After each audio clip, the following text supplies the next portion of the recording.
ہم سب جانتے ہیں اگرچہ ہمارا اسلامی سال محرم سے شروع ہوتا ہے، محرم الحرام سے، لیکن ہماری بدقسمتی کہہ لیں یا کوئی اور اسے لفظ دے لیں کہ عموماً ہمارا سال وہ جنوری سے شروع ہوتا ہے۔ اب کیا حکومتیں، کیا ادارے جنوری سے سال شروع کرتے ہیں۔ چلیں اسی مناسبت سے میں چند باتیں عرض کرنا چاہتا ہوں۔ اللہ تعالیٰ سے دعا ہے اللہ مجھے بھی آپ کو بھی عمل کی توفیق عطا فرمائے، اور اللہ تعالیٰ قرآن و حدیث کی روشنی میں صحیح صحیح بات کرنے کی توفیق عطا فرمائے۔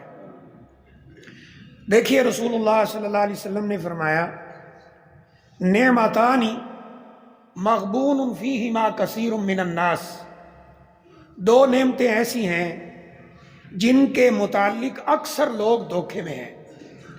دوسرے لفظوں میں وہ ان دو نعمتوں کی قدر نہیں کرتے، ان کو ضائع کرتے ہیں۔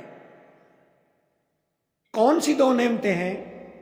فرمایا پہلی الصحت اور دوسری فرمایا الفراغ۔ ایک صحت یعنی وہ انسان جو بیماری سے بچا ہوا ہے، یہ بہت بڑی نعمت ہے اللہ تعالیٰ کی، اور ایک فراغ جسے اللہ تعالیٰ نے فارغ وقت دے رکھا ہے۔ تو فرمایا یہ دو نعمتیں ایسی ہیں کہ جن سے اکثر لوگ فائدہ نہیں اٹھاتے، اکثر لوگ دھوکے میں ہیں، اکثر لوگ ضائع کرتے۔ ان دو نعمتوں کی قدر نہیں کی جاتی۔ انسان جب بیمار ہو جاتا ہے نا، خاص طور پر بیماری ذرا شدت اختیار کر جائے، فار ایگزامپل آپ بخار لے لیں، بخار ہے، وہ ٹمپریچر ہمارا زیادہ ہو جائے، جو ایک نارمل لیول ہے اس سے ذرا اونچا چلا جائے، تو پھر ہمیں فکر پڑنے لگ جاتی ہے کہ شاید اگلی منزل تو شروع نہیں ہونے والی۔ پھر ہم اندر ہی اندر اللہ سے دعا کرتے ہیں یا اللہ مجھے صحت عطا کر دے، یہ بخار میری بیماری ختم کر دے۔ اندر اندر اللہ سے وعدے ہوتے ہیں اگر تو مجھے صحت دے دے تو پھر میں مولوی صاحب تو بھی پہلے مسجد بیٹھا ہوں، میں کوئی نماز نہیں چھوڑوں گا، مسجد میں سب سے پہلے جاؤں گا۔ لیکن جب اللہ صحت عطا فرما دیتے ہیں تو اللہ نے قرآن مجید کے اندر یہ منظر بیان فرمایا ہے کہ ہم سے منہ موڑ جاتا ہے ایسے جیسے جانتا ہی نہیں۔ تو فرمایا یہ صحت سے بہت سارے لوگ فائدہ نہیں اٹھاتے، دھوکے میں ہیں، اور اسی طرح آپ نے فرمایا فارغ وقت ہے، اس سے بھی لوگ فائدہ نہیں اٹھاتے، دھوکے میں رہتے ہیں۔ جب انسان اتنا بیزی ہو جاتا ہے کہ وہ پھر فارغ وقت تلاش کرتا ہے، اسے فارغ وقت ملتا نہیں ہے۔ جب اس کے پاس فارغ وقت ہوتا ہے اس وقت فائدہ اٹھاتا نہیں۔ یقین کریں جب ہم یہاں رحمانیہ میں پڑھتے تھے، جامعہ رحمانیہ لاہور میں 91 سے 97 میں، اس وقت ہمارے اساتذہ اکرام کہا کرتے تھے وقت سے فائدہ اٹھاؤ۔ حالانکہ الحمدللہ جو کلاس کے اندر پڑھایا سمجھایا جاتا تھا، اللہ کے فضل و کرم سے کوشش کرتے تھے کہ اگلے دن جب سنائیں تو شرمندگی کا سامنا نہ ہو، لیکن پھر بھی اساتذہ اکرام کہتے تھے اور محنت کرو اور محنت کرو، اور وہ لفظ بولا کرتے تھے کہ بیٹا ایک وقت آئے گا تم فارغ وقت تلاش کرو گے، تمہارے پاس فارغ وقت نہیں ہوگا۔ آج وہی ہے، ٹائم ہی نہیں ملتا، بیزی ہیں۔ اس وقت وہ کہا کرتے تھے نہ تمہاری بیوی، نہ تمہارے بچے، نہ روزی کمانے کا فکر، نہ کوئی ذمہ داری، پڑھنے کا وقت ہے، اس سے فائدہ اٹھاؤ، اس وقت سے فائدہ اٹھاتے رہو۔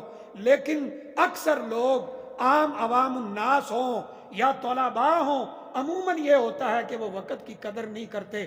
ہمارے مدارس میں، ہمارے اسکولوں میں عموماً یہی ہوتا ہے نا، جب اگزام آتے ہیں تو بڑی محنت سے طلبہ پڑھتے ہیں، پھر ان کے دماغ میں بات آتی ہے اگر سارا سال ہم نے اس طرح محنت کی ہوتی تو ہم تو وقت کے امام بن جاتے۔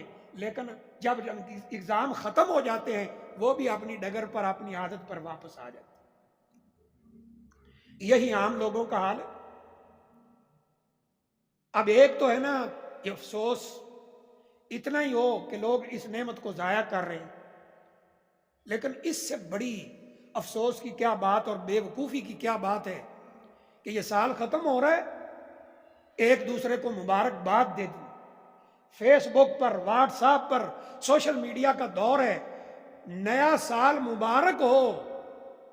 اور جو ذرا اپر لیول بگڑا ہوا طبقہ ہے وہ پھر ہیپی نیو ایئر نائٹ، اس گندے لفظ کی بنیاد پر وہ محفلیں قائم کریں گے، شراب نوشی کی، موسیقی کی، ڈانس کی، اللہ کی نافرمانی کی، جہاں اللہ کا غضب اترتا ہے ایسی محفلوں کا انعقاد وہ کر کے اس سال کو، نئے آنے والے سال کو ویلکم کیا جاتا ہے ہیپی نیو ایئر نائٹ کے نام سے۔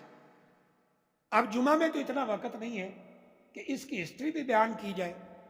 میں نے ایک چھوٹی سی کتاب لکھی ہے غیر اسلامی تہوار، اس میں نے کچھ اس کا نقشہ بیان کیا ہے، کوئی بھائی پڑھنا چاہتا ہو پڑھ سکتا ہے، نیٹ پہ بھی موجود ہے۔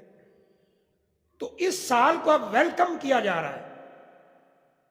یہ جو بگڑا ہوا طبقہ ہے وہ اس طرح کی محفلیں لگا کر اس سال کو ویلکم کرے۔ این گھڑیاں دیکھ جب رات کے 12 بجیں گے پھر جناب پٹاخے اور دھماکے اور موسیقی اتنی اونچی کہ جو لوگوں کے کان پھاڑ دیے جائیں۔ اور نبی اکرم صلی اللہ علیہ وسلم نے فرمایا تھا المسلم من سلم المسلمون من لسانہ و یدہ، مسلمان وہ ہے، صحیح مسلمان وہ ہے جس کی زبان اور ہاتھ سے دوسرے لوگ محفوظ رہے، انہیں کوئی تکلیف نہ ہو۔